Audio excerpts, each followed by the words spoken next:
My name is David Darn, and I am the founder of Changing Our Political System. In short, it's called COPS. COPS. We do not belong to any political party. And the reason for that is so that we could have any and everybody from all the different types of political parties that there are unite as one to get these proposals in our cause sent through Congress to make these changes. Um, our goal is to change some of the laws in a legal, nonviolent manner. And our main purpose is to send proposals to the state and federal Congresses. Our sole purpose is to address the racist and biased laws on the state and federal level. For example, the VRA, the Voting Rights Act, needs to be renewed every 25 years. Now, this goes for all minorities, and the only exempt people to it is the white male. Uh, a lot of people are not aware of this renewal having to be done every 25 years, but it's something that needs to be addressed and taken off the law books. You know, if we're equal, why should our Voting Rights Act needs to be renewed every 25 years? You know, if we're all equal, that's shouldn't even be there on the books. That's a biased law, if not racist. You know, so another thing is to address the electoral voting college. You know, our votes should count when it comes to electing the president. You know, it was set up originally because of um, different populists within the states having advantage or disadvantage of electing a president. But that's why we have the House of Representatives to represent those areas as well. So, you know, I believe rather than us voting on the president, which is nothing but a survey, so that Congress knows how the people feel, it should actually count, just like just like it does with our local politicians. You know, we don't vote on the Supreme Court justices and the presidency, and we need our votes to count in both offices. You know, the Supreme Court justice does not need to be elected by the president. You know, they should have a 2-year term just like any other, from the president on down, Congress even. You can't be in there for a lifetime. We need limited terms of office, so we're not so deep in the public lobbyist pockets like we are now. And it has a big influence on the decisions that's made in Congress because they're in debt to these industrial lobbyists. And that needs to stop. We need limited terms of office, just like the presidency and any governorship, mayor, city councilman can only run for 2 terms. You know, it should be the same way for our Supreme Court justices as well as our members of Congress, federal Congress. You know, these laws here would change a lot within our government. a state level, we're referring to the local government overriding the voters' decisions. For a couple examples, in Seattle, when they were building a stadium, I believe it was the baseball stadium or whatever. So the voters voted, I think it was 3 times, no, do not use public money for this. And the county commissioner and representatives used county money on it anyway. Use county money anyway to have that stadium built.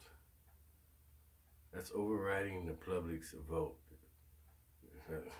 Or in Georgia, it's legal for you to beat your wife. I mean, come on. You know, it's legal. As long as he's your wife, you can beat her. What kind of laws is this? This is a racist and biased laws on the state level that we want to address as well. You know, these things need to stop. These things need to be changed. There's a lot more. Each state has its own Jim Crow laws. You know, and there's a lot of civic laws that need to be taken off the books, because any law that's on the books can be enforced at any time by any representative of our government, police, legislator, whatever. You know, so this is why we're here.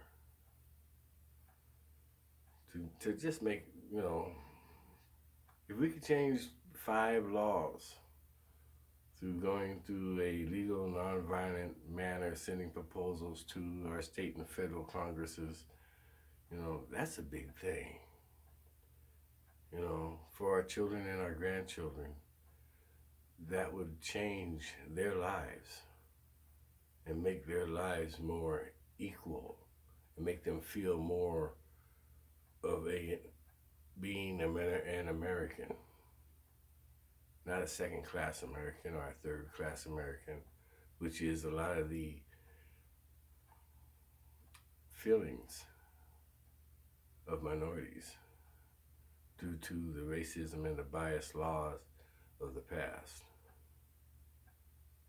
You know, this is something, we're in 2000, almost 2020. These laws need to be taken off the books. We also have a national boycott going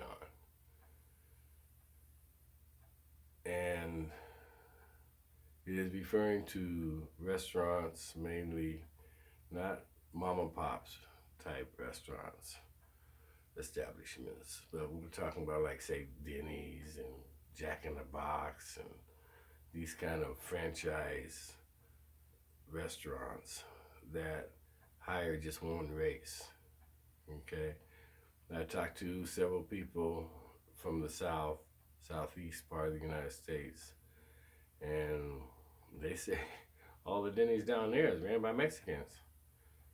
You know, here, if you go on the outskirts of the valley, you know, all the people there that's employed by these restaurants are white. You know, no Mexicans, no blacks, no Orientals. You know, and this is in both of the arenas I just got to referring to. You know, this needs to be changed.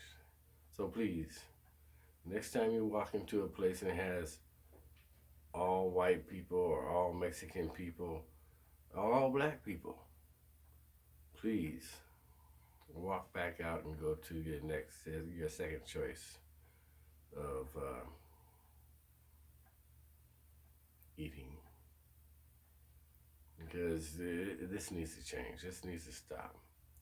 You know, they're taking away the jobs of our students for summer jobs, as well as individuals that wants to, you know, come out of the fast life and get you know, be legit. You know, a lot of times the only time they can get employment is through the fast food places or restaurants. a job equal to that. And these jobs are taken because they're the wrong color. I went to IHOP one time looking for employment for uh, an individual, and they asked me if we spoke Mexican because the application is not in English. The application at IHOP is not in English. Well, I was slow on responding to that. I went back the next day to record this, and the lady told me, well, you got to go online to apply. Whereas the day before I asked for just a regular paper application, and that's all they had was in Spanish. So we're also looking for voters. Voters. Yeah, we're looking for voters too. But we're looking for volunteers. We need volunteers of every type. We need volunteers for researching, planners, public relations, dealing with lobbyists, legal writers to help us with the petitions, and rally organizers, and we need social networking individuals. We need volunteers of every type, even for fundraising, because none of this can happen unless we raise some money, to have it done. So we thank you for your time, concern, support, and helping us grow. Remember that Congress wants us divided so they could do whatever they want, add bacon to the bills or whatever. And they don't want things like these little laws changed, which is little to them and major to the public, to us. So united we stand, divided we fall. We can make a change if we all just come together and be united. And that's what we need to do. So go to changingourpoliticalsystem.org and at least, if you don't want to be a volunteer, that's fine. But at least tell your friends. And if you know any political or civil activists, please send them our way. Or God bless you all. Thanks for your time.